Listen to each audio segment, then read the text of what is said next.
ये दशे चरित्र केले नारायणे रांगता गोधने राखिता हे सोंग सारिले या रूपे अनंते पुढेही बहुत करणे आहे तुका म्हणे धर्म संस्थापने केला नारायणे अवतार माझी वाणी तुझे वर्णी गुण नाम ऐसे देई प्रेम काही कला विठ्ठला विठ्ठला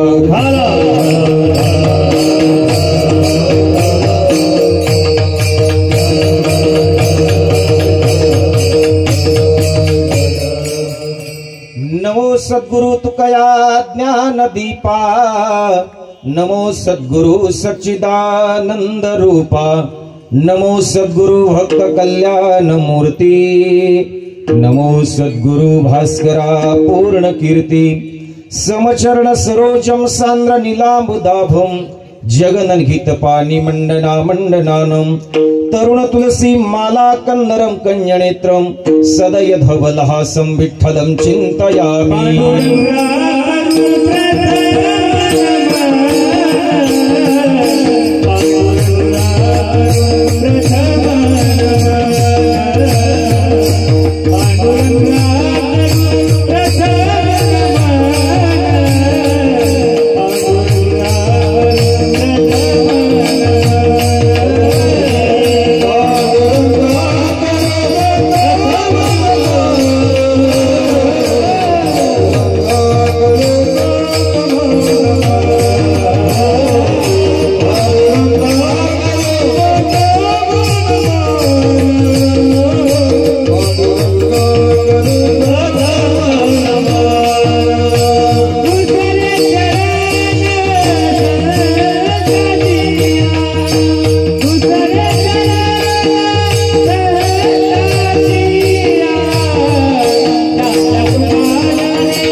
पांडुरंगा करू प्रथम नमन दुसरे चरण संतांचिया त्यांचा कृपादाने कथेचा विस्तारू बाबाजी सद्गुरु दास तुका काय माझी वाणी मानेल संतांसी रंजवू चित्तासी आपुलिया माझी वाणी तुझे वर्णी गुण नाम ऐसे दे प्रेम काही कला अलंकापुरी रम्य सिंहासनस्थं पदं भोज तेजस प्रदिक् प्रदेशं विधीन्द्रादि देवै सदा स्तूयमानं समाधिस्थ मूर्तिं भजे ज्ञानदेवं जयांचे केलिया स्मरण होय सकल विद्यांचे अधिकरण तेची बंधू श्री चरण श्री गुरूंचे ते नमस्कारुनी आता नमो ज्ञानेश्वरा नमो ज्ञानेश्वरा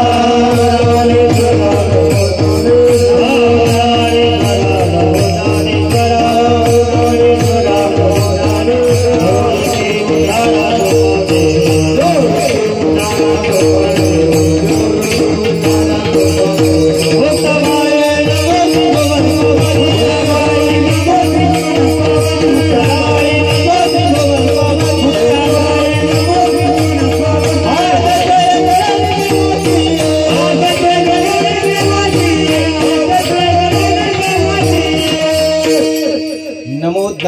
ओंकारा नमो ज्ञानेश्वरा. आवाज मोकळा कर, थोडा मोकळा, माझा आवाज खेचतोय तो बघ. निवृत्ती उदारा सोपान देवा मुक्ताबाई नमो त्रिभुवन पावनी अद्यत्रय जननी देवाची. सेवे लागी सेवक झालो तुमच्या लागलो निज चरणा. असो नसो भाव आलो तुझी आठाया. कृपा दृष्टी पाही मजकडे पंढरी राया. तुका म्हणे तुझा जैसा तैसा दास न धरी उदास माय बापा. तुका म्हणे आता उदार तू होई मज ठेवी पायी संतांशिया. श्री संतांशिये माथा चरणावरी साष्टांग ही करी दंडवत. विश्रांती पावलो सांभाळा उत्तरी वाढले अंतरी प्रेम सुख. तुकाराम तुकाराम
गोकुळीच्या सुखा.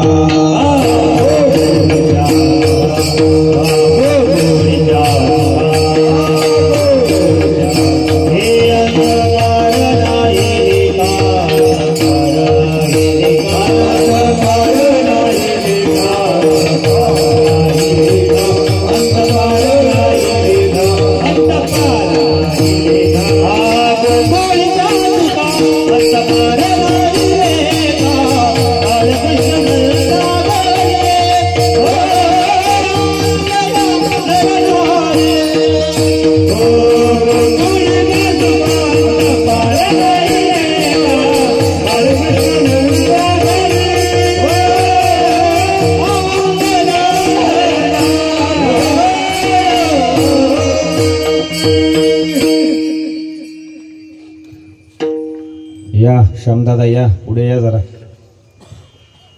अनंत कृपा भूषित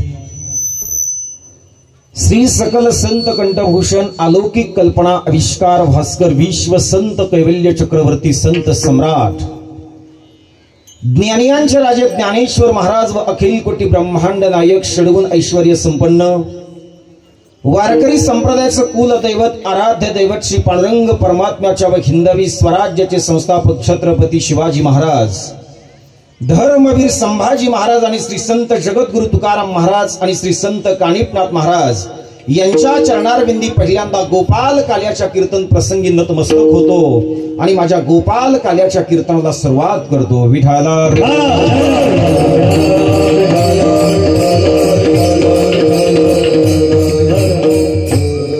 प्रस्तुत प्राप्त प्रसंगी प्राप्त स्थळी चिंतना करता अर्थात गोपाल काल्याच्या कीर्तना करता निवडलेला अभंग श्रीमंत श्री संत जगद्गुरु तुकाराम महाराज यांचा 3 चरणाचा अभंग आज मी या ठिकाणी गोपाल काल्याच्या कीर्तन प्रसंगी निवडलाय.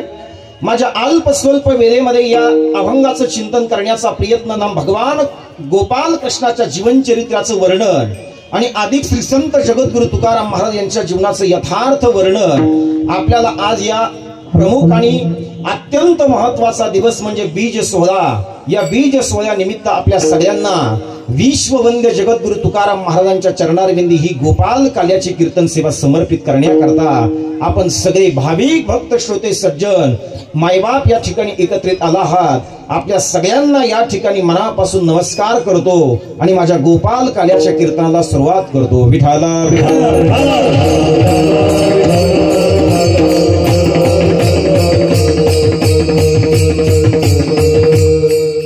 आवाज येतोय ना व्यवस्थित तुम्हाला? माझं हो द्या काही बी आता घसा बसला तरी चालेल पण तुम्हाला आवाज आला पाहिजे. थोडा मोकळा आवाज पाहिजे रोजच्या सारखा. कसं सेटिंग बिघडते काय आज? Hello check.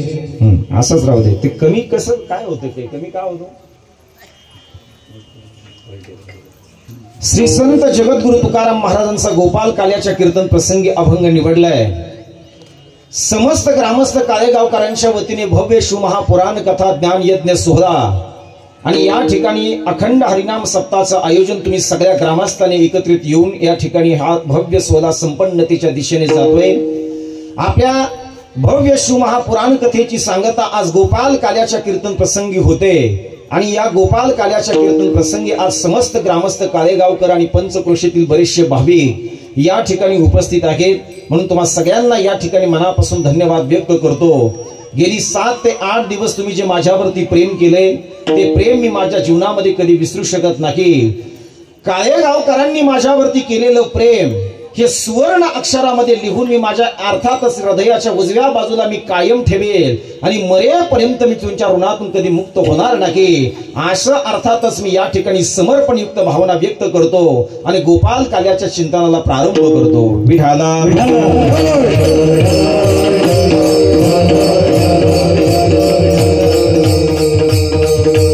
महाराष्ट्रातील दिग्गज गुणीजन मंडळी या ठिकाणी उपस्थित आहेत, ज्यांची थाप महाराष्ट्रामध्ये प्रसिद्ध आहे.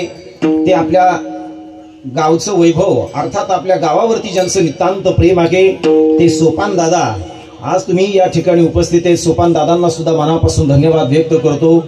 त्याचबरोबरीने महाराष्ट्रामध्ये ज्यांचा आवाज प्रसिद्ध आहे ते आमचे मास्कर महाराज.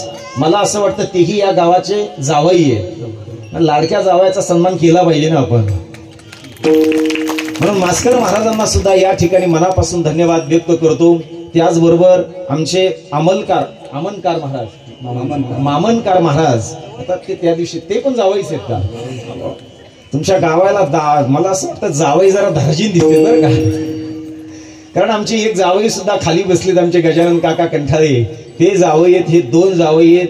म्हणजे तुम्ही असे सगळे जावई अगदी एका लाईन मध्ये पकडून ठेवले म्हणजे तुम्हाला कुठल्या गरजच पडत नाहीत ना. विठाला विठाला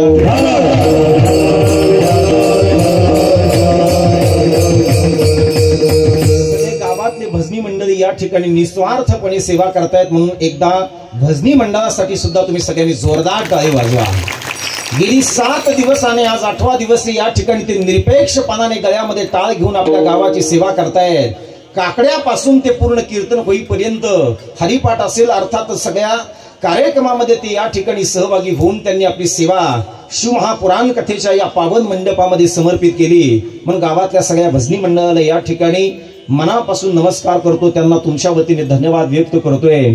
आणि ही जे काही लहान लहान मुलं तुम्ही या ठिकाणी टाळ घेऊन उभा केलेत ना काळेगावकर, मी तुम्हाला या ठिकाणी या मंडपामध्ये शब्द देतो. हे लहान लहान मुलं जे या ठिकाणी इकडनं उभा आहेत, एकूण माझ्या जनाबाई मुक्ताबाई उभा आहेत, मला असं वाटतं हे भविष्यामध्ये कीर्तनकार होतील का नाही ते मला सांगता येणार नाही. ते भविष्यामध्ये गायनाचार्य होतील का नाही ते सुद्धा मला सांगता येणार नाही. भविष्यामध्ये ते शिवमहापुराण कथाकार होतील का नाही ते सुद्धा मला सांगता येणार नाही. भविष्यामध्ये ते राम कथाकार होतील का नाही ते सुद्धा मला सांगता येणार नाही. पण छातीला हात लावून तुमच्या सगळ्यांच्या साक्षीने त्यांच्याबद्दल एक वाक्य बोलतो, मरेपर्यंत ते आपल्या आई बापाची सेवा करतील एवढा मी शब्द आपल्या सगळ्यांच्या समोर देतो. विठाला विठाला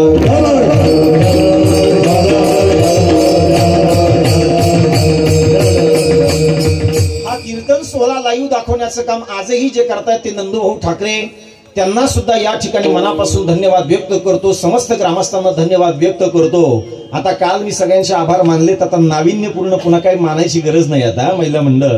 म्हणून तुम्हाला सुद्धा या ठिकाणी प्रणाम करतो. 5000 वर्षापूर्वी या मातीमध्ये, भारत देशाच्या मातीमध्ये पहिला काला केला तो भगवान गोपाल कृष्णाने काला केला. 5000 वर्षापूर्वी पहिला काला बहुजन समाजातल्या सगळ्या गोपाळांना घेऊन माझ्या भगवान गोपाल कृष्णाने काला या मातीमध्ये पहिल्यांदा केला. आणि तीच परंपरा जिवंत ठेवण्याचं काम 750 वर्षापूर्वी महाराष्ट्राच्या मातीमध्ये एक संत जन्माला आले. त्या संतांचं नाव आहे विश्वमाऊली ज्ञानेश्वर महाराज. ज्ञानेश्वर महाराज ज्या वेळेला सज्जनांनो सगळे संत पंढरपूरमध्ये जात आहेत आणि सगळे संत पंढरपूरमध्ये गेल्याच्या नंतर पांडुरंगाच्या मंदिरामध्ये त्यांच्यासाठी मंदिर बंद करण्यात आलं. त्यावेळेला सगळे संत माझ्या ज्ञानोबाऱ्याकडे येत आहेत आणि ज्ञानोबाऱ्याला बोलतायत की महाराज आम्ही जर पांडुरंगाचं भजन करत असू, आम्ही जर या ठिकाणी पांडुरंगाचं भजन करण्याकरता जर मंदिरामध्ये आमची जाण्याची इच्छा असेल आणि हे पंढरपूर मधले सगळे लोक जर आम्हाला या ठिकाणी अडवत असतील, आमच्यासाठी जर मंदिर बंद करत असतील, तर आम्ही काय केलं पाहिजे? त्यावेळेला विश्व माऊली ज्ञानोबांनी 750 वर्षापूर्वी सगळ्या संतांना एक संदेश दिलाय. मास्कर महाराज संदेश असा होता की भजन करण्याकरता मंदिरातच गेलं पाहिजे असं तुम्हाला कोणी सांगितलंय? गोपाल काल्याचं कीर्तन करण्याकरता मंदिरातच गेलं पाहिजे असं तुम्हाला कोणी सांगितलं? त्यावेळेला माझ्या ज्ञानोबांनी सगळ्या संतांना एकत्रित केलं आणि सगळ्या संतांना एकत्रित करून ते सज्जनांनो पंढरपूरच्या वाळवंटामध्ये येत आहेत आणि पंढरपूरच्या वाळवंटामध्ये आल्याच्या नंतर त्या ठिकाणी माझ्या श्री संत नामदेव महाराजांनी काल्याचं कीर्तन करावं. त्या काल्याच्या कीर्तनामध्ये वारकरी संप्रदायाच्या सगळ्या संतांनी टाळ घेऊन त्या ठिकाणी प्रमाण म्हणावे. याचा इतिहास श्री संत नामदेव महाराज एका अभंगामधनं फार सुंदर वर्णन करतायत. नामदेव कीर्तन करी पुढे देव नाचे पांडुरंग. नामदेव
एकत्रित येऊन त्या ठिकाणी त्या वाळवंटामध्ये कीर्तन करावं. वाळवंटामध्ये कीर्तन करत असताना सज्जनांनो सगळे संत अर्थात सगळ्या संतांना एकत्रित करून पहिला गोपाल काला अर्थातच भगवान कृष्णाने केलाय आणि दुसरा काला पंढरपूरच्या वाळवंटामध्ये माझ्या ज्ञानोबांनी केलाय आणि त्या काल्याची परंपरा जिवंत ठेवण्याचं काम मला असं वाटतं जर पुढे कुणी केली असेल तर ज्यांचा बीज उत्सव तुम्ही साजरा करताय त्या विश्ववंद्य जगद्गुरु तुकाराम महाराजांनी केलाय. विठाला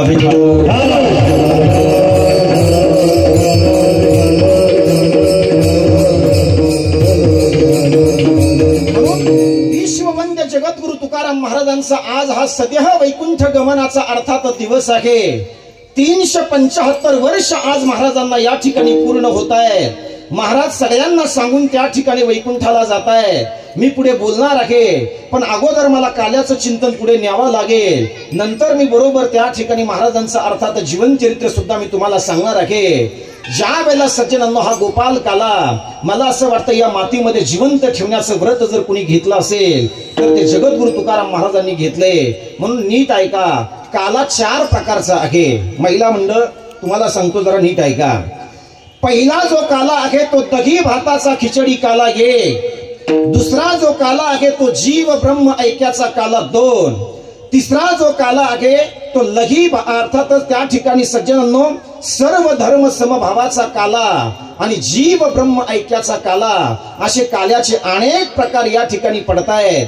काल्याचे प्रकार जरी पडत असले तरी काला घेण्याचा अधिकार तुम्हाला आहे आणि काला देण्याचा अधिकार मात्र मानवी जीवाला नाही, तर काला देण्याचा अधिकार या विश्वामध्ये 2 लोकांना आहे. मास्कर महाराज पहिला काला देण्याचा अधिकार जर कुणाला असेल ना तर तो संतांना आहे आणि दुसरा काला देण्याचा अधिकार जर कुणाला असेल तर मला असं वाटतंय ते माझ्या पांडुरंग परमात्म्याला आहे. भानुदास गीती गात प्रसाद देतो पंढरीनाथ. प्रसाद देण्याचा सर्व अधिकार जर कुणाला असेल तर तो देवाला आहे. म्हणून या ठिकाणी प्रसाद घेण्याकरता जरी तुम्ही येत असलात तरी मला असं वाटतं या ठिकाणी येऊन जे गोपाल काल्याचे कीर्तन श्रवण करतील आणि गोपाल काल्याचे कीर्तन श्रवण केल्याच्या नंतर याच मंडपामध्ये बसून ज्या वेळेला तुम्ही काला घ्याल ना त्यावेळेला तो काल्याचा प्रसाद होतो. कीर्तन संपले, कीर्तन संपल्यावर फक्त जेवण्याकरता जे इथे येत आहेत ना तो प्रसाद होत नाही तर ते फक्त जेवण होतं हे लक्षात ठेवा. विठाला विठाला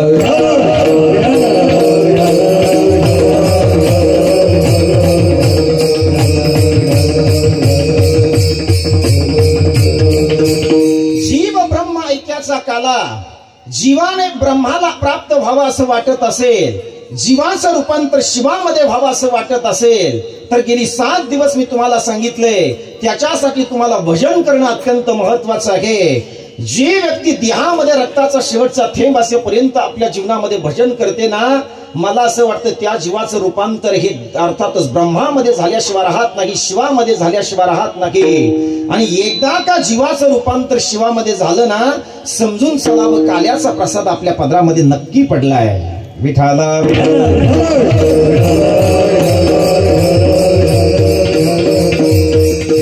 चौथ्या क्रमांकाचा काला या ठिकाणी सांगितला जातोय सर्व धर्म समभावाचा काला.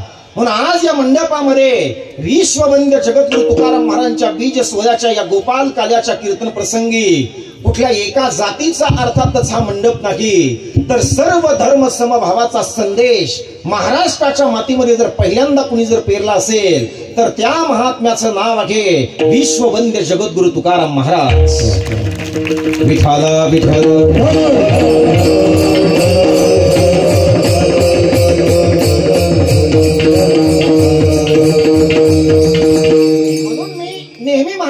सांगत असतो एखाद्या राजकीय मंडपाखाली जर तुम्ही गेलात तर तुम्हाला तुमचा पक्ष विचारला जातो.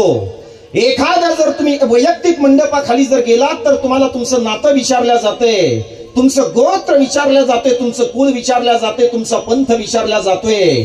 पण गोपाल काल्याच्या मंडपामध्ये आणि विश्ववंद्य जगद्गुरु तुकाराम महाराजांच्या या बीज सोहळ्याच्या मंडपामध्ये जर तुम्ही एकत्रित आलात ना तर या ठिकाणी जात विचारल्या जात नाही तर सर्व धर्म समभावाचा श्री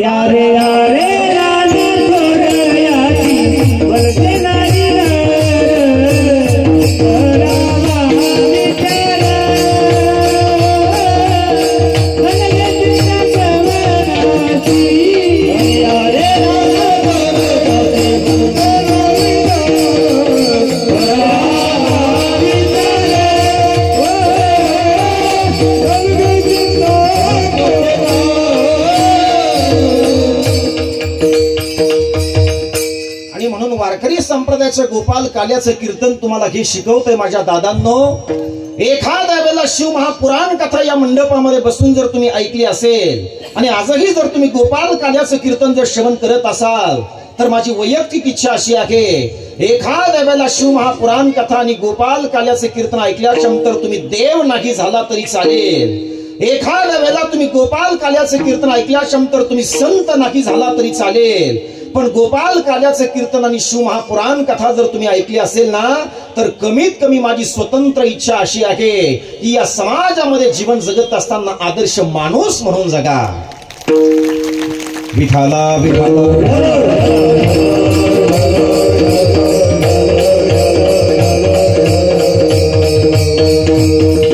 संत होणं ही गोष्ट फार कठीण आहे. संत होऊन समाजाला काला देणं ही अर्थातच फार मोठी अर्थात कठीण गोष्ट आहे.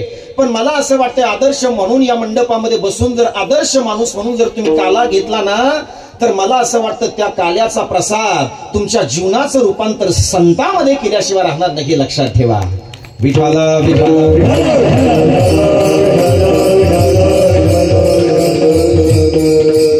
म्हणून विश्ववंद्य जगद्गुरु तुकाराम महाराज या मातीमध्ये त्यांनी अर्थात जन्म घेतलाय.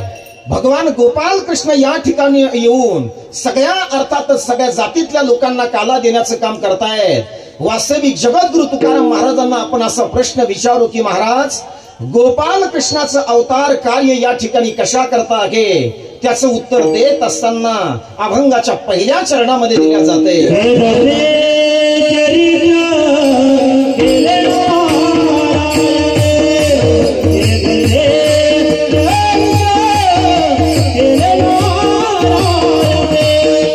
Yeah.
अभंगामध्ये पहिला प्रश्न असा निर्माण होतोय, आवाज देकडे दादा समोरचा प्लीज, विनंती तुला, माझा असा आवाज ओढतोय, खेचतोय, मला त्रास होतोय, पुढेही भरपूर कार्यक्रम आहेत. Hello check. विठाला विठाला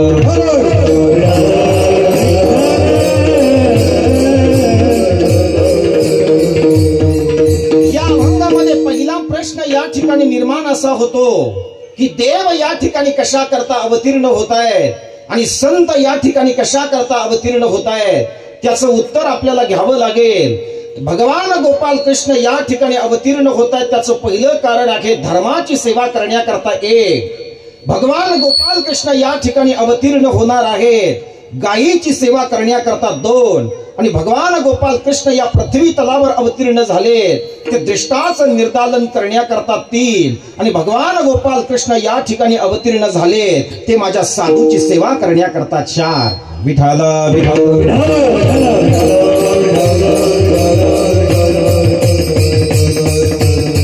भगवान गोपाल कृष्ण या ठिकाणी अवतीर्ण होत आहेत ते धर्माची सेवा करण्याकरता अवतीर्ण होत आहेत.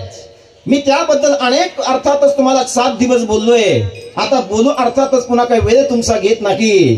पण भगवान गोपाल कृष्ण या ठिकाणी जे अवतीर्ण होत आहेत त्या दुसऱ्या कारणाबद्दल मला बोलावं लागेल.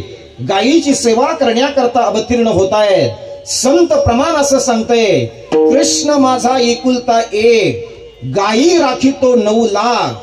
कृष्ण माझा एकुलता एक आणि भगवान गोपाल कृष्ण जर 1 ते 9 लाख गायीचं संगोपन करत असतील तर माझ्या काल्याच्या कीर्तनामध्ये बसलेल्या तमाम हिंदू वासियांना मला विनंती करायची आहे, एकटे गोपाल कृष्ण जर 9 लाख गायीचं संगोपन करत असेल ना तर माझ्या समोर बसलेल्या प्रत्येक हिंदूंनी एका तरी गायीचं संगोपन केलं पाहिजे. विठाला विठाला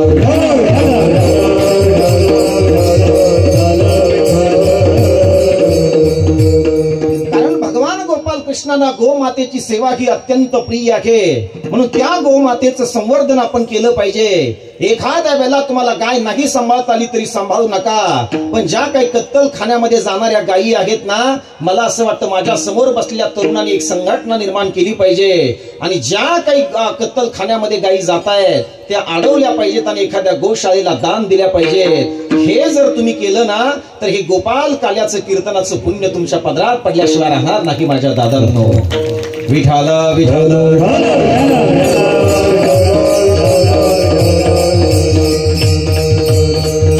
गो संरक्षण कसं असावं याबद्दल एक थोडस बाजूला जाऊन सांगतो. समाजामध्ये जनजागृती होणं ही काळाची गरज आहे.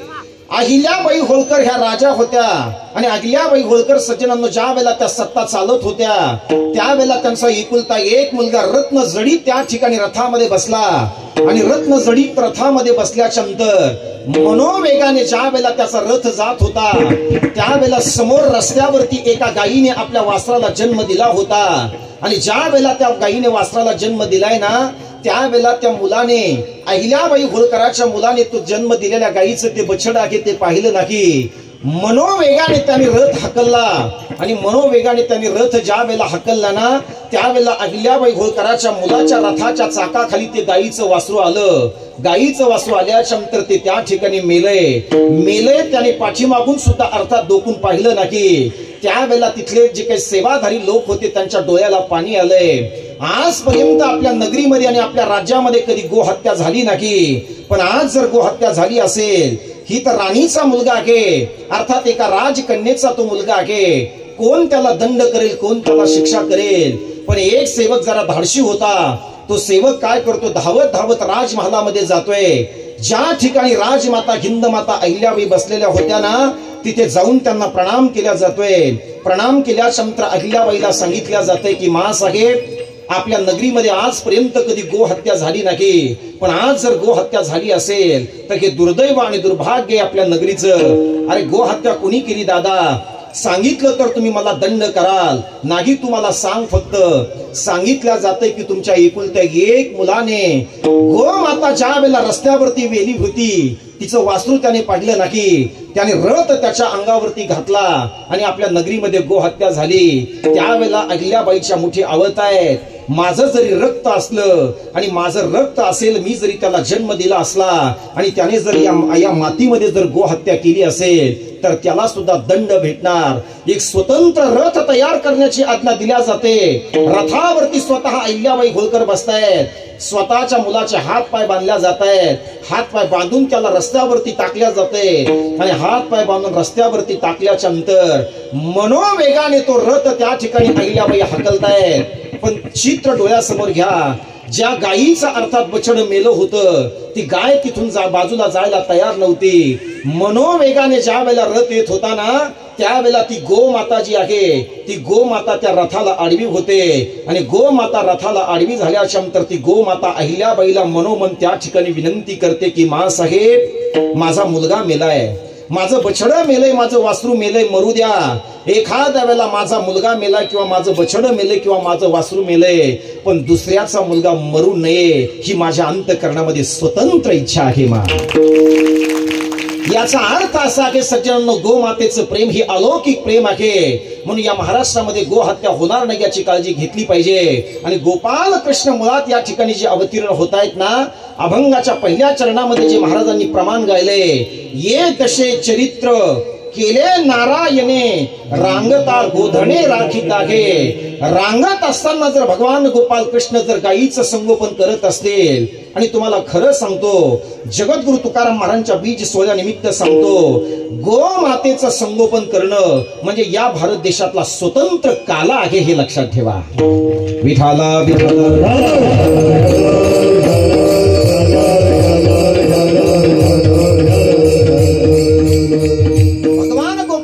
अवतीर्ण होत आहेत ते धर्माची सेवा करण्याकरता। भगवान गोपाल कृष्ण अवतीर्ण होत आहेत रांगता गोधणे राखीत आहे। आणि भगवान गोपाल कृष्ण जे अवतीर्ण होत आहेत ना ते सज्जनांनो या ठिकाणी साधू संतांची सेवा करण्याकरता। काय प्रेम होतं माझ्या सुदामावरती माझ्या गोपाल कृष्णाचं। सुदामा ज्या वेळेला नगरीच्या दरबारामध्ये येत आहेत, सुदामदेव नगरीच्या दरबारामध्ये आल्याच्या नंतर फाटलेले कपडे अंगावरती आहेत, मळालेली कोपरी त्यांनी आपल्या अंगावरती परिधान केलेली आहे, गाठी गाठीचं धोतर सुदामदेवाने आपल्या अंगावरती परिधान केलेलं आहे। म्हणून एखादा जर भगवंताची भक्ती करत असेल तर त्याचा बाह्य वेश कधी पाहू नका, पण त्याच्या अंतःकरणामध्ये भगवंताप्रती किती आदर आहे हे मात्र पाहिल्याशिवाय कधी थांबू नका महिला मंडळ। म्हणून ज्या वेळेला अंगावरचे कपडे फाटके आहेत, राज दरबाराच्या मुख्य दरवाजावरती सुदामदेव येत आहेत। सुदामदेव आल्याच्या नंतर त्यांच्या नेत्रामध्ये पाणी आहे।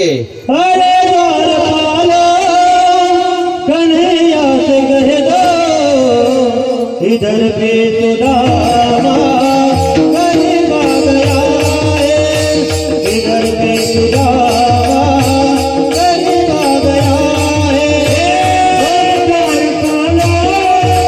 कन्हैया के तो अरे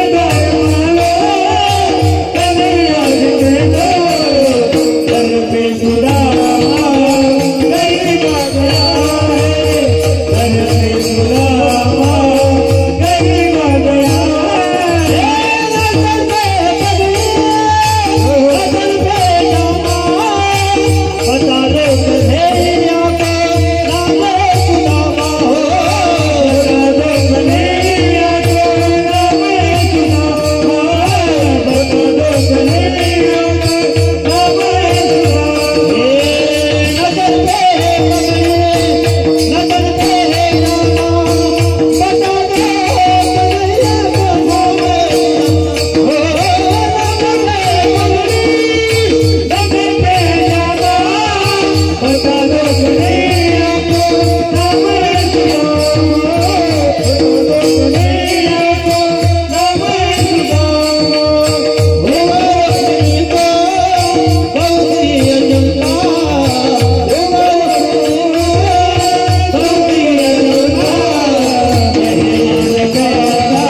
आहेत.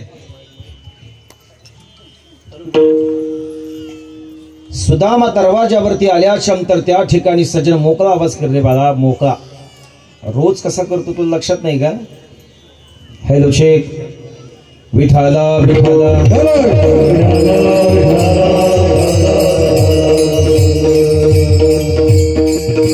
सुदामा दरवाजाच्या जवळ येत आहेत आणि तिथल्या द्वारपालाला विनंती करतायत, मी माझ्या गोपाल कृष्णाचा मित्र आहे, आम्ही दोघे सोबत राहायचो, एका ताटामध्ये खायचो, जा ना मला आतमध्ये जाऊ द्या ना. त्यावेळेला दरवाजावरती असणारे दरवाजा ते द्वारपाल आहेत ना, ते अडवण्याचं काम करताय, तुला आतमध्ये जाऊ देणार नाही. तुझ्या अंगावरचे कपडे सगळे फाटलेले आहेत, मळालेले कपडे घालून तू या ठिकाणी आलाय. आमचा कृष्ण तर राजा आहे, राज सिंहासनावरती ते बसलेले आहेत, तुला आतमध्ये जाऊ देणार नाही, आतमध्ये जाऊ देणार नाही म्हटल्याच्या नंतर मग तर सुदाम देवाच्या डोळ्याला धारा लागतायत. माझ्या कृष्णाचं दर्शन करण्याकरता मी या ठिकाणी आलोय, अरे जाऊ द्या ना दादा मला आत. एक काम करा, तुम्ही मला आतमध्ये जाऊ देत नसाल तर तुम्ही त्या ठिकाणी राज सिंहासनावरती बसलेल्या माझ्या गोपाल कृष्णाला माझा निरोप पाठवा, म्हणावं की सुदाम देव त्या ठिकाणी दरवाजावरती आले. एवढा एक स्वतंत्र निरोप तुम्ही पाठवा. ज्या वेळेला ते दरवाजावरती रक्षपाल भगवान गोपाल कृष्णाकडे जात आहेत, गोपाल कृष्णाकडे गेल्याच्या नंतर त्या ठिकाणी सांगितलं जातंय, तुमचा लहानपणचा मित्र कोण आलाय की त्याचं नाव तो सुदामा सांगतोय. तुम्हाला अर्थातच त्या सुदामा आलाय, त्याने निरोप पाठवलाय. गोपाल कृष्णाच्या कानावरती सुदाम हा असा शब्द ज्या वेळेला पडतोय त्यावेळेला सज्जनांनो, माझे सुदाम देव बाहेर आहेत, पण भगवान गोपाल कृष्ण राज सिंहासनावरती जे बसलेले आहेत ना, एका क्षणाचाही विलंब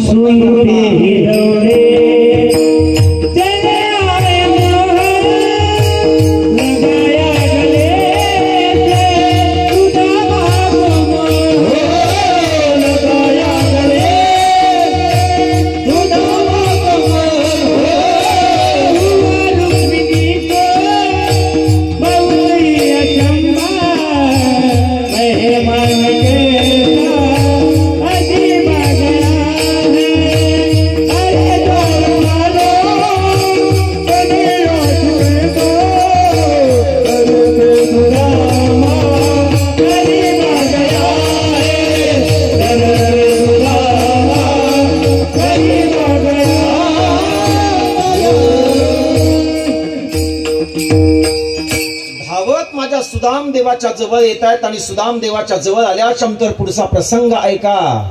ज्या वेळेला सुदाम देवाच्या जवळ येत आहेत त्यावेळेला सुदाम देवाला आपल्या राज सिंहासनावरती स्वतः गोपाल कृष्ण बसवत आहेत. एक त्या ठिकाणी सोन्याचं पात्र समोर ठेवल्या जाते, सोन्याच्या पात्रामध्ये सुदाम देवाचे चरण ठेवल्या जात आहेत आणि जगाचा मालक स्वतः त्या ठिकाणी सुदाम देवाचे पाय धुत आहेत. याचा अर्थ असा आहे की भगवान गोपाल कृष्ण या ठिकाणी जे अवतीर्ण होत आहेत ना, ते मला असं वाटतंय साधूची सेवा करण्याकरता अवतीर्ण होत आहेत. विठाला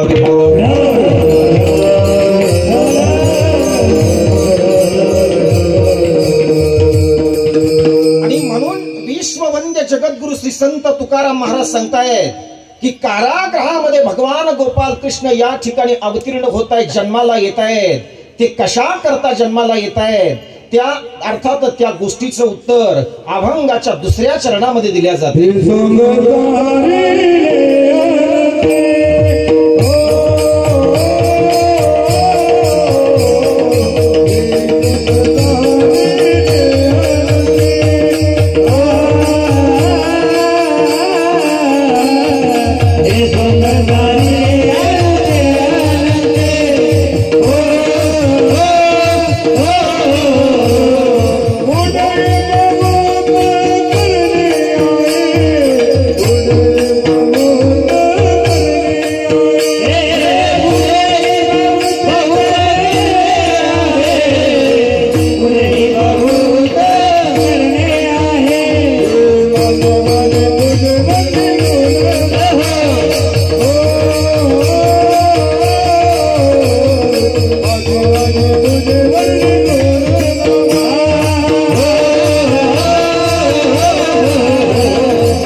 गोपाल कृष्ण सज्जनांनो कारागृहामध्ये अवतीर्ण होत आहेत, जन्म घेतायत वसुदेव आणि देवकी यांच्या उदरी. ज्या वेळेला कारागृहामध्ये जन्म घेतायत, कारागृहामध्ये जन्म घेतल्याच्या नंतर अर्थात देवकी मातेच्या नेत्राला पाणी आहे. देवकी माता रडते. देवकी माता रडत असताना आपल्या मालकाला विनंती करते की मालक, माझी विनंती आहे, या ठिकाणी जर माझा दृष्ट भाऊ जर आला तर माझ्या या ठिकाणी बाळाला तो मारून टाकेल. अनेक माझे लहान लहान मुलं त्या दृष्ट राक्षसाने मारून टाकले. मी विनंती करते, कंस मामा या ठिकाणी येण्याच्या अगोदर तुम्ही याला कुठेतरी लपवा. अर्थात जर जणी कंसासी करेल बा माझ्या बाळासी मारेल, त्याला कळण्याच्या अगोदर तुम्ही त्याला लपवा. कारण मामाची जात इतकी खराब असते की ती भाषाच्या जीवावर उठल्याशिवाय राहत. मी तुमच्याबद्दल बोलत नाही, मी यादी सांगतो तुम्हाला. इथे इथे इथे त्या आवाज अगोदरच कमी झाला. या देशामध्ये असे काही मामा होऊन गेले बघा की त्या मामाने भाषाचं वाटोळं केल्याचा इतिहास आहे. मी यादी सांगतो, तुम्ही मोजा. कंस मामा भाषाचं वाटोळं, शकुनी मामा भाषाचं वाटोळं, मारीच मामा भाषाचं, बसलेले मामा भाषाचं. या इतिहासामध्ये असे अनेक मामा होऊन गेले की त्या मामाने भाषाचं वाटोळ केल्याचा इतिहास आहे. पण याच महाराष्ट्राच्या मातीमध्ये असे एक मामा होऊन गेले बघा की त्या मामाने आपल्या महाराष्ट्राचा उद्धार केलाय. त्या मामाचं नाव आहे सद्गुरू मामा साहेब दांडेकर. विठाला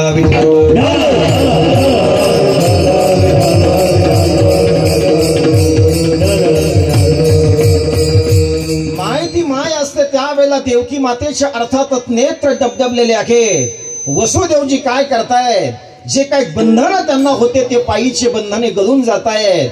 पायीचे बंधन गळाल्याच्या नंतर ते दरवाजे सुद्धा आपोआप उघडतायत. अरे जगाच्या मालकाचा जन्म ज्या ठिकाणी आहे, सगळ्याच संगोपन आणि पालन पोषण करण्याची ताकद ही जर माझ्या कृष्णामध्ये असेल तर त्या कृष्णाला काय गोष्ट मोठी आहे. माझे गोपाल कृष्ण सज्जनांनो त्या ठिकाणी वसुदेवजी गोपाल कृष्णाला टोपलीमध्ये घेतायत. टोपलीमध्ये ठेवल्याच्या नंतर ते त्या ठिकाणी अर्थात नंद बाबाच्या हवाली करण्याकरता जात आहेत. नंद बाबाच्या हवाली करण्याकरता ज्या वेळेला जात आहेत ना, त्यावेळेला मध्यंतरी यमुना माता आडवी येते. दुथडी भरून वाहते. वरून धोधो पाऊस पडतोय. विजांचा कडकडाट आहे. पलीकडच्या काठावरती जायचंय. पण भगवान गोपाल कृष्ण ज्या वेळेला यमुनेच्या काठावरती येत आहेत आणि यमुनेच्या काठावरती आल्याच्या नंतर यमुना माता माझ्या गोपाल कृष्णाला जाण्याकरता रस्ता देते. दुथडी भरून वाहणारी माझी यमुना माता ज्या वेळेला भगवान गोपाल कृष्ण वसुदेवाच्या अर्थात डोक्यावरती पाहिले ना भगवान गोपाल कृष्णाला, त्यावेळेला यमुना मातेचं पाणी त्या ठिकाणी अर्थातच रस्ता जाण्याकरता जाण्याकरता रस्ता देते. पण ज्या वेळेला सज्जनांनो वसुदेवजी आतमध्ये जात आहेत, आतमध्ये गेल्याच्या नंतर पुन्हा यमुनेचं पाणी आणखी वरती येते.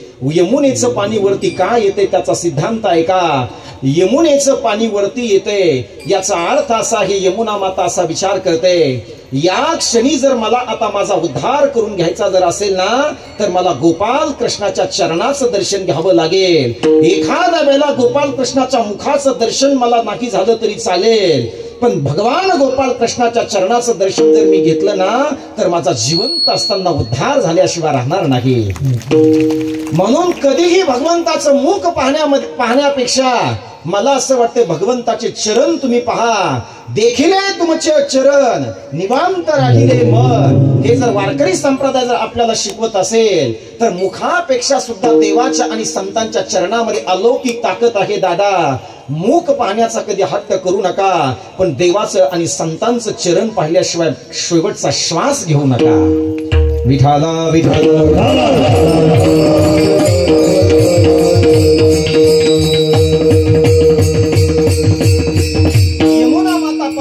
जाते आणि यमुना माता पार केल्यानंतर सज्जनांनो त्या ठिकाणी गोकुळामध्ये प्रवेश करताय. गोकुळामध्ये प्रवेश केल्यानंतर गोपाल कृष्णाला तिथे ठेवल्या जाते. मायेला घेऊन पुन्हा त्या ठिकाणी वसुदेवजी परत येत आहेत आणि नंद बाबाच्या आणि यशोदा मातेच्या हवाली माझ्या गोपाल कृष्णाला केल्या जाते. म्हणून भगवान गोपाल कृष्णाचं जीवन चरित्र बरं का महाराजजी, भगवान गोपाल कृष्णाचं जीवन चरित्र हे जे चरित्र आहे ना, गोकुळामध्ये जे जीवन चरित्र केलंय त्याचा उच्चार म्हणजे खऱ्या अर्थाने गोपाल काल्याचं कीर्तन आहे.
कृष्णाने गोकुळामध्ये जे जीवन चरित्र केले त्या जीवन चरित्राचं यथार्थ वर्णन म्हणजे गोपाल काल्याचं कीर्तन आहे.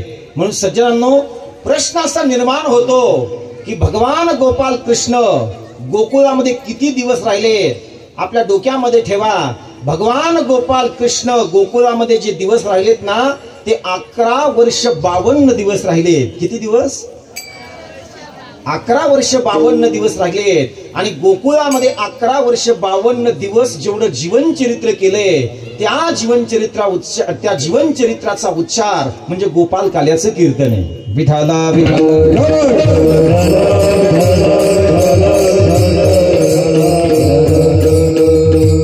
म्हणून सज्जनांनो, आता हळूहळू माझे गोपाल कृष्ण गोकुळामध्ये लहानशे मोठे होऊ लागतायत.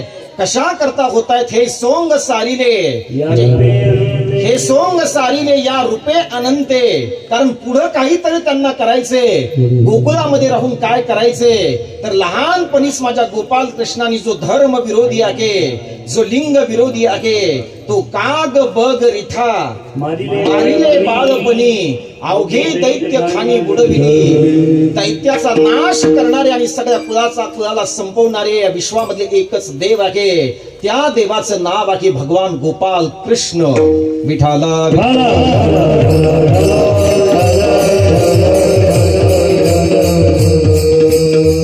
हळूहळू ज्या वेळेला माझे गोपाल कृष्ण गोकुळामध्ये लहानचे मोठे होत आहेत त्यावेळेला सगळे सवंगडी आता येत आहेत. तुम्ही आता जाणते आहात, आता काही क्षणामध्ये भगवान गोपाल कृष्णाचा अर्थात जन्म झालाय. जन्म झाल्याबरोबर त्या ठिकाणी आता हळूहळू लहानचे मोठे होत आहेत. पण मला असं वाटतंय महाराज, भगवान गोपाल कृष्णाचा जन्म अर्थातच ह्या तर मथुरेमध्ये अर्थात त्या ठिकाणी कारागृहामध्ये झालाय. मग कारागृहामध्ये जरी झाला असला तरी जन्म जरी तिकडे झाला असला ना तरी स्वतःचा परिचय देण्याची ज्या वेळेला त्यांना इच्छा होते त्यावेळेला तो परिचय जर कुठे देत असेल तर त्या परिचय अर्थात देण्याचं ठिकाण, त्या ठिकाणाचं नाव आहे गोकुळ. विठाला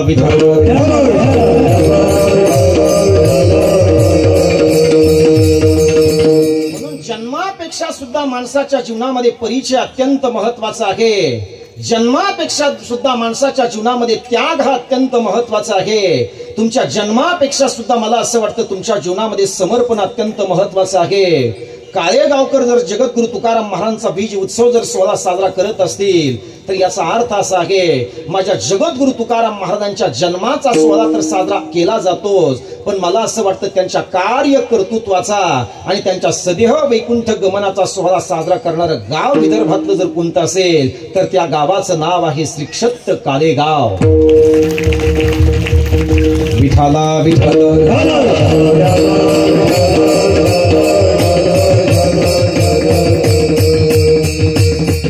गोकुळामध्ये अतिशय आनंदाचे सगळ्या सवंगड्याला माझे गोपाल कृष्ण आता एकत्रित करतायत आणि सगळ्या सवंगड्याला एकत्रित केल्याच्या नंतर माझे गोपाल कृष्ण सज्जनांनो त्या ठिकाणी आता चोरी करण्याकरता जात आहेत. काही माणसं मला विचारतात महाराज जर भगवान गोपाल कृष्ण जर चोरी करत असेल तर मग आम्हाला चोरी करण्याकरता काय हरकत आहे, आम्ही सुद्धा चोरी केली पाहिजे, मग आम्हाला चोरी करायला काय अडचण आहे. पण त्याचं उत्तर आहे का भगवान गोपाल कृष्ण चोरी करत होते. तुम्हाला आजपर्यंत कुठल्या कीर्तनकारांनी गोपाल काल्याच्या कीर्तनात सांगितलं नसेल की चोरी करा, पण मी आज तुम्हाला जाहीरपणे सांगतो दादांनो चोऱ्या करा, पण तुम्ही चोरी करत असताना जर तुमचं कल्याण होत असेल तर चोरी करू नका. पण तुम्ही चोरी केल्याच्या नंतर जर काळेगावचं जर कल्याण होत असेल, आपल्या विदर्भाचं कल्याण होत असेल तर मग चोरी करा. आता काय हरकत आहे चोरी करायला. विठाला विठाला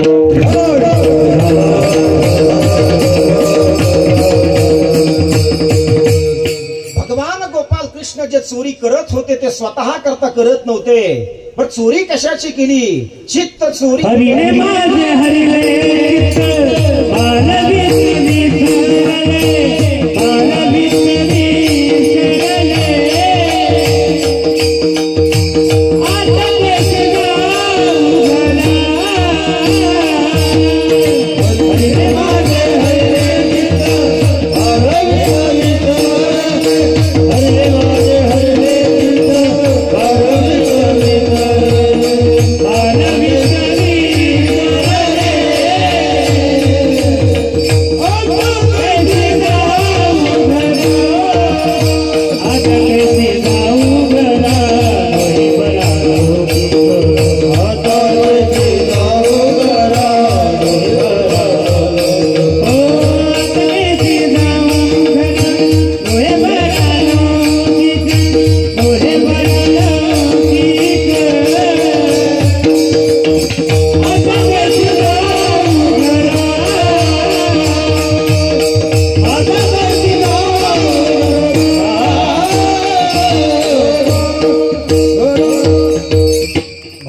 गोपाल कृष्णाने जी चोरी केली ती दोन गोष्टीची चोरी केली. पहिली गोष्ट भगवान गोपाल कृष्णाने चित्ताची चोरी केली आणि दुसरी गोष्ट भगवान गोपाल कृष्णाने दही दूध तूप लोण्याची चोरी केली. ज्या वेळेला आपल्या सगळ्या सवंगड्याला ते घेतायत, सवंगड्याला घेऊन ते चोरी करण्याकरता ज्या वेळेला जातायत ना त्यावेळेला चोरी करण्याकरता काही साहित्य सोबत घेतलं पाहिजे. महिला मंडळ नीट ऐका, तुम्हाला जर चोरी करायला जर जायचं असेल तर साहित्य काय काय बरोबर घेतलं पाहिजे हे भगवान गोपाल कृष्णाने आपल्याला शिकवून ठेवलंय. तुम्हाला चोरी करायची असेल तर उपयुक्त येईल, ऐकून ठेवा. भगवान गोपाल कृष्ण ज्या वेळेला चोरी करण्याकरता जातात त्यावेळेला काही गोष्टी आपल्या समवेत घेतायत. सगळ्या सवंगड्याला एकत्रित केल्याच्या नंतर भगवान गोपाल कृष्ण चोरी करण्याकरता पहिली गोष्ट आपल्या समवेत घेतायत ती म्हणजे वेताची काठी घेतायत. भगवान गोपाल कृष्ण चोरी करण्याकरता ज्या वेळेला जातायत त्यावेळेला भगवान गोपाल कृष्ण आपल्या हातामध्ये माती घेतायत आणि भगवान गोपाल कृष्ण चोरी करण्याकरता ज्या वेळेला जातायत ना त्यावेळेला सज्जनांनो वेताची काठी आणि माती त्या ठिकाणी घेतायत आणि त्याच बरोबर आणखी एक गोष्ट घेतायत ते म्हणजे सराट्याचा काटा. सराटा आहे का तुमच्याकडे? सराट्याचा काटा माहितीये का तुम्हाला? गोखरून असा 3 पायाचा काटा असतो तो कसाही टाका तो वरतीच असतो. म्हणून समाजामध्ये असे काही माणसं आहेत की तुम्ही कसंही जगण्याचा प्रयत्न करा, तुम्ही कसंही वागण्याचा प्रयत्न करा, त्या सराट्याच्या काट्याप्रमाणे ती तुम्हाला टोचल्याशिवाय राहणार. म्हणून लोकांचा विचार करू नका. आपण आपल्या मस्तीमध्ये जीवन जगा. आपण हिंदू धर्मासाठी जगत असू, आपण वारकरी संप्रदायासाठी जगत असू आणि आपण आपल्या जर गावाच्या मातीसाठी जर प्रामाणिकपणे जगत असू ना तर तुमचं जगणं चालू ठेवा. लोकांकडे दुर्लक्ष करा दादा. विठाला विठाला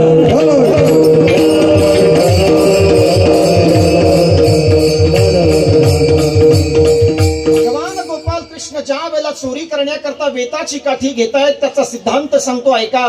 वेताची काठी का घेतल्या जात आहेत? कारण पूर्वीचा काळ असा होता की दही दूध तूप लोणी जे असायचं ते अशा पद्धतीने शिंके बांधल्या जायचे आणि भगवान गोपाल कृष्ण आणि त्यांचे सवंगडी तर लहान असायचे. मग त्या ठिकाणी ज्या गोपिकाच्या घरी आपण चोरी करण्याकरता जाऊ ना, मग अगोदर ते त्या ठिकाणी वेताच्या काठीने वाजून पाहिजे. जे खणखण वाजलं समजून चलावं त्याच्यात काही नाही, पण जे धपधप वाजले समजून चलावं त्याच्यामध्ये दही दूध तूप आणि लोणी आहे. मला असं वाटतं जे कडक वाजते ना त्याच्यामध्ये अर्थातच काहीच राहत नाही, पण जे धपधप वाजते ना ते मात्र काळेगावच्या शिवमहापुराण कथेला काहीतरी दिल्याशिवाय राहत नाही. विठाला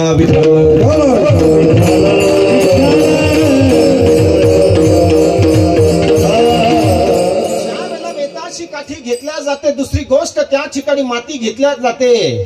तुम्हाला असा प्रश्न पडला असेल की माती कशासाठी घेतल्या जाते? कारण भगवान गोपाल कृष्ण हे चतुर आहेत. चतुरातू शिरोमणी गुण लावण्याचे खानी. भगवान गोपाल कृष्ण असा विचार करतात, अरे आपण जर एखाद्या गवळणीच्या घरी चोरी करण्याकरता जर गेलो आणि ती जर गवळण आपल्या पाठीमागे जर लागली तर ती गवळण आपल्या पाठीमागे लागल्याच्या नंतर आपल्या हातातली जी माती आहे ना ती आपण तिच्या डोळ्यामध्ये टाकू आणि तिच्या डोळ्यामध्ये टाकल्याच्या नंतर मग आपल्याला पसार होण्यामध्ये मदत होईल, पळून जाण्यामध्ये मदत होईल. आता तिसरी गोष्ट त्या ठिकाणी ते सवंगडी भगवान गोपाल कृष्णाला विचारतात की कृष्ण प्रवक्ता तुम्ही या ठिकाणी वेताची काठी घेतली, तुम्ही माती घेतली ही आम्ही समजू शकतो, पण हे सराट्याचे काठी तुम्ही कशा करता घेतले? त्यावेळेला गोपाल कृष्ण त्याचं उत्तर देत आहेत. ते उत्तर नीट ऐका. गोपाल कृष्ण असा विचार म्हणतायत की एखाद्या गोपिकाला जर आपण माती मारली फेकून आणि तिने जर हुकवली आणि ती जर आपल्या पाठीमागे जर पुन्हा पळाली तर त्या काळातल्या गोपिका सुद्धा इतक्या हुशार होत्या की त्यांच्या पायामध्ये चप्पल जर असली तर मग काय करायचे?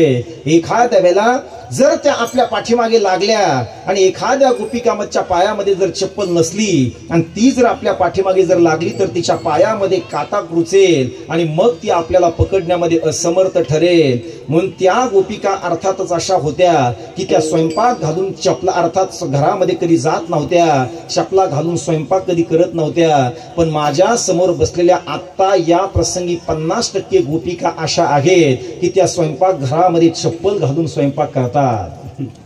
मी नावासहित सांगू का तुम्हाला? आत्ता नाव सांगू का? हा म्हणा तुम्ही फक्त विठाला.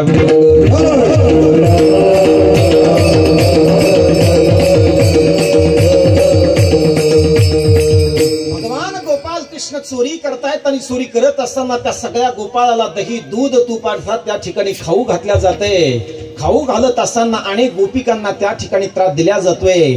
गोपिकांना त्रास दिल्याच्या नंतर एक गोपिका त्या ठिकाणी समोर येते आणि माझ्या गोपाल कृष्णाला आव्हान देते.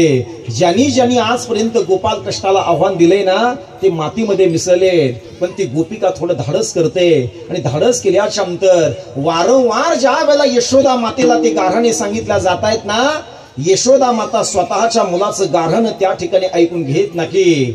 आपला मुलगा कितीही जरी खोडकर असला तरी मला असं वाटतं त्या मुलाचं गाऱ्हाण आपण ऐकून घ्यायला तयार. बरं का मुलींनो, लहान लहान मुलं इतके हुशार असतात. काय झालं, एका गावामध्ये असंच मी कीर्तन करण्याकरता गेलो. गोपाल काल्याचं कीर्तन झालं. मी तुमच्यासाठी सांगतो, जरा लक्षपूर्वक ऐका. ज्या वेळेला कीर्तन संपलं आणि कीर्तन संपल्याच्या नंतर एक 15 वर्षाचा मुलगा माझ्या जवळ आला आणि 15 वर्षाचा मुलगा माझ्या जवळ आल्याच्या नंतर तो मला बोलतोय की महाराज तुमचं गोपाल काल्याचे कीर्तन सुंदर झालंय, पण तुम्ही नेहमीच मोठमोठ्या श्रीमंत लोकांच्या घरी चहा पिण्याकरता जातायत, तुम्ही माझ्या घरी चहा पिण्याकरता आलं पाहिजे.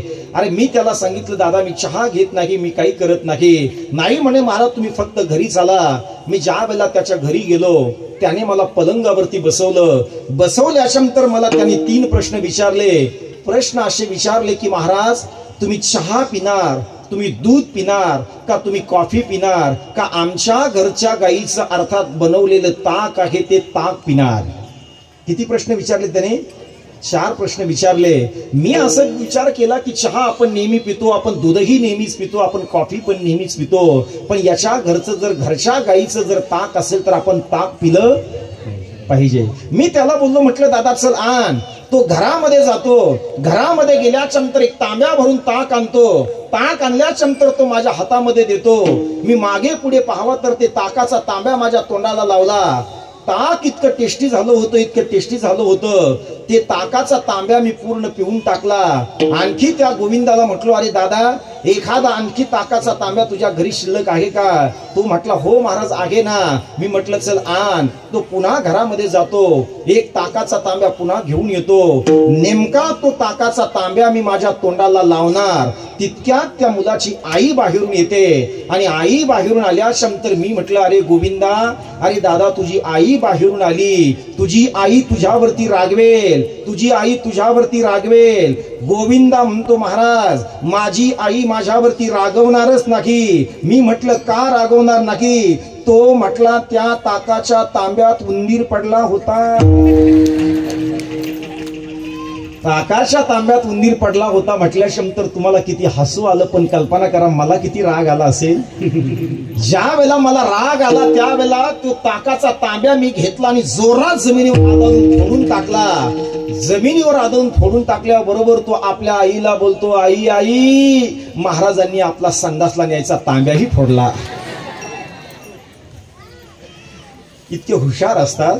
मला असं वाटतं आपले मुलं किती जरी खोडकर असले तरी ती आई माझ्या ठिकाणी मान्य करायला तयार होत नाही. यशोदा मातेकडे ज्या वेळेला गाऱ्हाणे जात आहेत आणि यशोदा मातेकडे गाऱ्हाणे गेल्यानंतर यशोदा मात्र त्या ठिकाणी मानायला तयार नाही.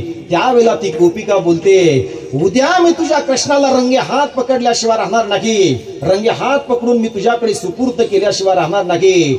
भगवान गोपाल कृष्ण म्हणतायत, अशा आव्हान देणाऱ्या गोपिका तर मला पाहिजे. मी रणांगणामध्ये सज्ज आहे. आणि योगायोगाने भगवान गोपाल कृष्ण त्याच गोपिकाच्या घरी चोरी करण्याकरता जात आहेत. चोरी करण्याकरता गेल्यानंतर तिकून ज्या वेळेला अर्थात ती गोपिका पाहते ना, आलाय कृष्ण, आता मी याला रंगे हात पकडणार. भगवान गोपाल कृष्ण तिच्या घरातही जात आहेत, चोरीही करतायत, तिच्या जवळ मुद्दाम येऊन उभा राहतायत. ती कृष्णाच्या हाताला पकडते आणि हाताला पकडल्याच्या नंतर ती बोलते, चाल, आज इतक्या दिवस झाले आम्ही तुला पकडण्याचा प्रयत्न करत होतो दादा, पण तू आमच्या हाताला आला नाहीस. आणि आज जर तू आला असेल ना तर मी या ठिकाणी यशोदा मातेकडे तुला सुपूर्द केल्याशिवाय राहणार नाही. ज्या वेळेला त्या ठिकाणी घेऊन चालल्या जाते नंद बाबाच्या वाड्यावरती, सगळ्या गावातले लोक त्या ठिकाणी जमा झालेत. एका हातामध्ये कृष्ण आहे, एका बाजूला ती गौदन आहे. गावातले 100-200 माणसं त्या ठिकाणी पाठीमागे आहेत. ज्या वेळेला समोर जातात ना, ज्या गोपिकेने पकडलं होतं ना महिला मंडळ, त्या गोपिकेचा नवरा सुद्धा त्या अर्थात त्या ताफ्यामध्ये होता. भगवान गोपाल कृष्ण काय करतायत, त्या गोपिकेच्या हातून आपला हात अलगद काढून घेतायत आणि तिच्या नवऱ्याचा हात तिच्या हातामध्ये देतायत. नवऱ्याचा हात हातामध्ये दिल्याच्या नंतर त्या ठिकाणी सगळी ती आरडत ओरडत ज्या वेळेला नंद बाबाच्या वाड्यावरती जाते, पाहत नाही, कारण रागाने लालबुंद ज्या वेळेला माणूस होतो त्यावेळेला तो आजूबाजूला पाहत नसतो. यशोदा मातेला आवाज देते, यशोदे, आजपर्यंत तू म्हणत होती की तुझा माझा कृष्ण खोडी करत नाही, बघ तू बाहेर ये, मी तुझ्या कृष्णाला आज रंगे हात पकडले. यशोदा माता वाड्यामधून ज्या वेळेला येत आहेत त्यावेळेला हसत हसत बाहेर येत आहेत.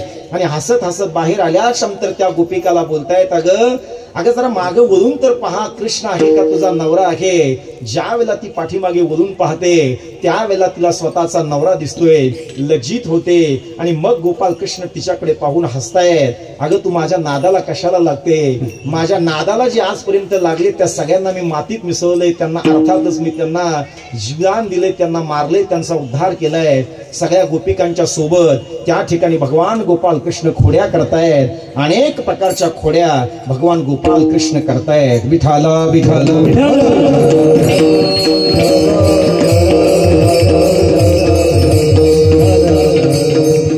महिला मंडळ इकडे माझ्याकडे लक्ष द्या. एक गोपिका त्या ठिकाणी गोकुळामध्ये होती. ती गोपिका त्या ठिकाणी मला कृष्णाने कसा त्रास दिलाय याबद्दल ती त्या ठिकाणी वाच्यता करते. कशा पद्धतीचा त्रास मला दिलाय, कृष्णाने कान्हाने मला किती त्रास दिलाय. ती गवलन जी होती ना, ती जरा तोत्री होती, तिला बोलता येत नव्हतं. त्यावेळेला कृष्णाने काय त्रास दिलाय तो त्रास ती या ठिकाणी व्यक्त करते.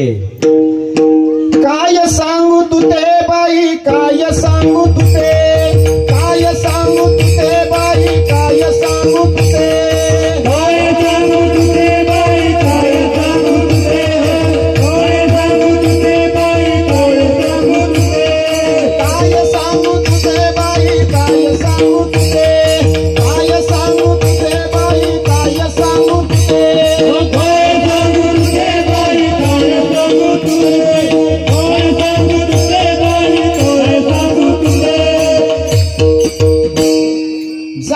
होते यमुने पानिया, वातेत भेटला सावला, दोईवल तोपी मयुल पुच्छाची, खांद्यावली कामला, काय सांगू तुझे बाई, काय सांगू तुझे, काय सांगू तुझे बाई, काय सांगू तुझे, तुझे बाई काय सांगू तुझे, काय सांगू तुझे बाई, काय सांगू तुझे.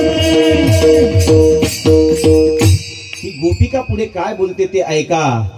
त्याने माझी केली तवाली, मग मी तेथोनी पलाली, पलता पलता घसलून पलली, काय सांगू तुझे बाई, काय सांगू तुझे, काय सांगू तुझे बाई, काय सांगू तुझे, काय सांगू तुझे बाई, काय सांगू तुझे, तुझे बाई काय सांगू तुझे, काय सांगू तुझे बाई, काय सांगू तुझे.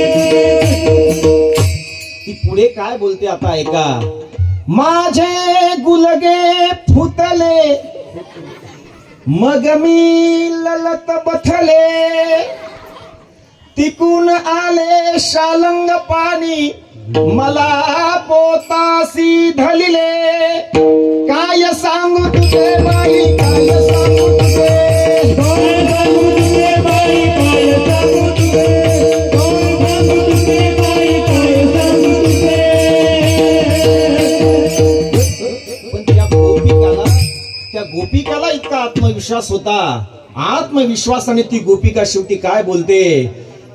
अर्थात त्याने जरी माझी खोडी केली असली ना, तरी तिकून आले शालंग पाणी, मला पोतासी धलिले, मला पोतासी धलिले, माझे समाधान केले, बाप रखुमा देवी वरे, निवृत्तीच्या कृपे सुख हे ज्ञान देवा लाधले, काय सांगू तुझे बाई, काय सांगू तुझे, काय सांगू तुझे बाई, काय सांगू तुझे, काय सांगू तुझे बाई, काय सांगू तुझे.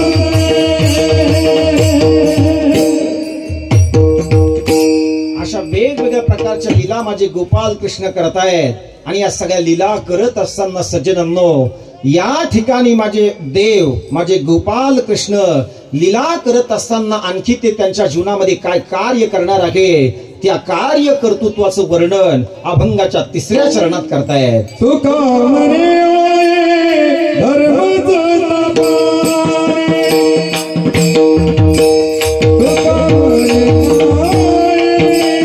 धर्माचा तपाने, आहे तुका म्हणे धर्माचा तपाने, आहे तुका म्हणे धर्माचा तपाने, गेला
कार्यकर्त्यांना विनंती आहे की सगळ्यांच्या पर्यंत फुलं पोहोचवा. आपल्याला बीज उत्सवानिमित्त अर्थातच या ठिकाणी पुष्पवृष्टी करायची आहे. सगळ्यांनी इकडून 2-4 जण जा, इकडनं 2-4 जण जा. आमचं भजन होईपर्यंत तुम्ही पोहोचत करा. विठोबा रघुमाई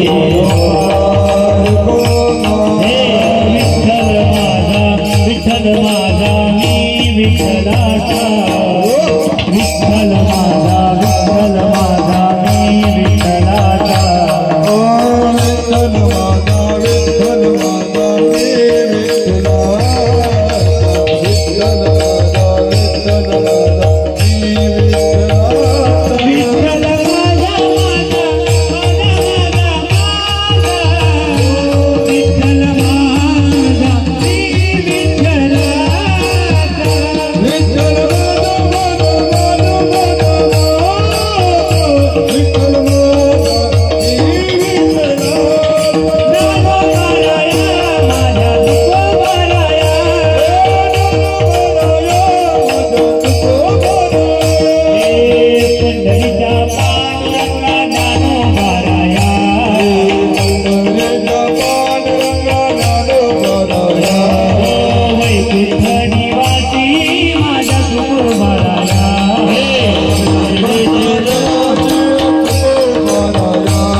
संत तुकाराम महाराज यांच्या बीज सोहळ्यानिमित्त हा भव्य सोहळा आपण या ठिकाणी संपन्न करतायत.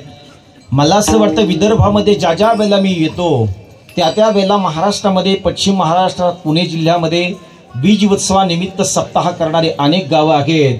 पण वैदर्भीय प्रांतामध्ये जगद्गुरु तुकाराम महाराजांचा बीज सोहळा साजरा करणारे एकच गाव मी आतापर्यंत पाहिले. त्या गावाचं नाव आहे काळेगाव. म्हणून असे अनेकही गाव असू शकतात, मी या ठिकाणी नावं ठेवत नाही, पण मी पहिल्यांदा पाहिलेलं गाव म्हणजे काळेगाव आहे. म्हणून विश्ववंद्य जगद्गुरु तुकाराम महाराज सज्जनांनो, देहू गावामध्ये त्यांचा जन्म झाला.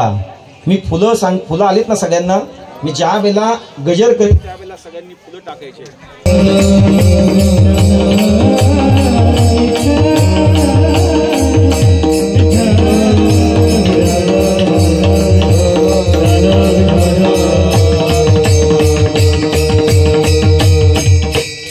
जगद्गुरु श्री संत तुकाराम महाराज देहू गावामध्ये जन्माला आले आणि देहू गावामध्ये जन्माला आल्यानंतर त्यांनी अनेक कार्य कर्तृत्व केलंय.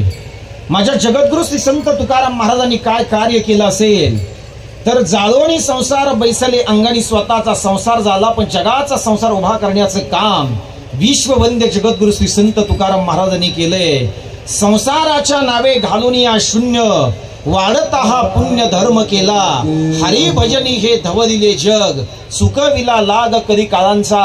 अनेक लोकांचा त्रास त्यांनी सहन केला, पण तो त्रास सहन केला म्हणून आज जगद्गुरु तुकाराम महाराजांचं नाव कीर्तनामधून घेतल्या जाते, त्यांच्या अभंगावरती कीर्तन केल्या जाते. या महाराष्ट्रामध्ये, या देशामध्ये अनेक डोंगर आहेत. वाक्य नीट ऐका, या महाराष्ट्रामध्ये अनेक डोंगर आहेत, पण ज्या डोंगराला जगद्गुरु तुकाराम महाराजांचा पाय लागतोय त्या डोंगराचं आजही आपण तुम्ही आम्ही दर्शन घेतोय. हे जगद्गुरु तुकाराम महाराजांच्या अर्थातच पाय लागण्याचं अर्थातच ते कारण आहे.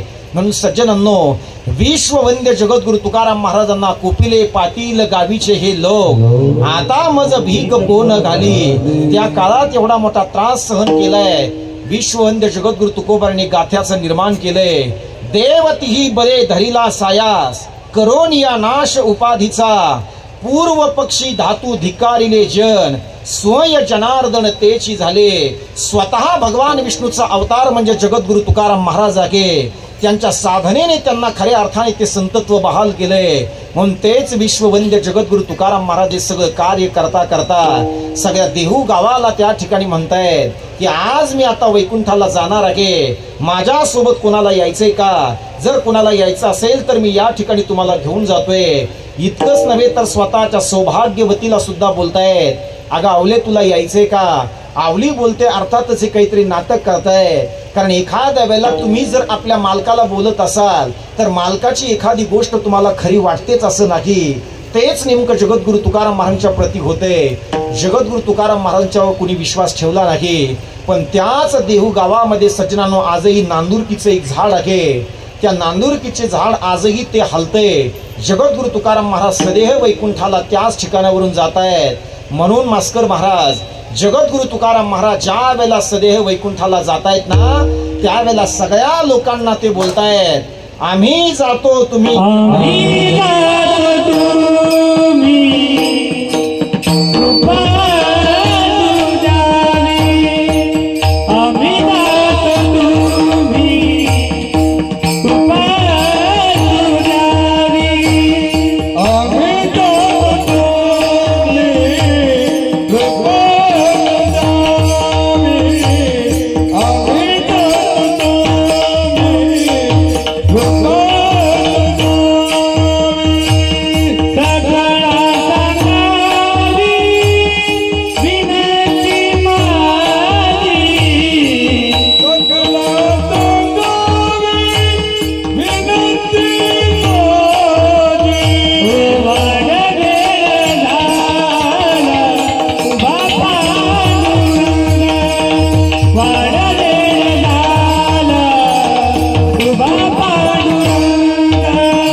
जया पूजिले आदरे पांडुरंगे विमानस्थ केले प्रयाण प्रसंगी अंतकारी विठू आम्हासी पावला पुढी सहित झाला गुप्त तुका विश्ववंद्य जगद्गुरु श्री संत तुकाराम महाराज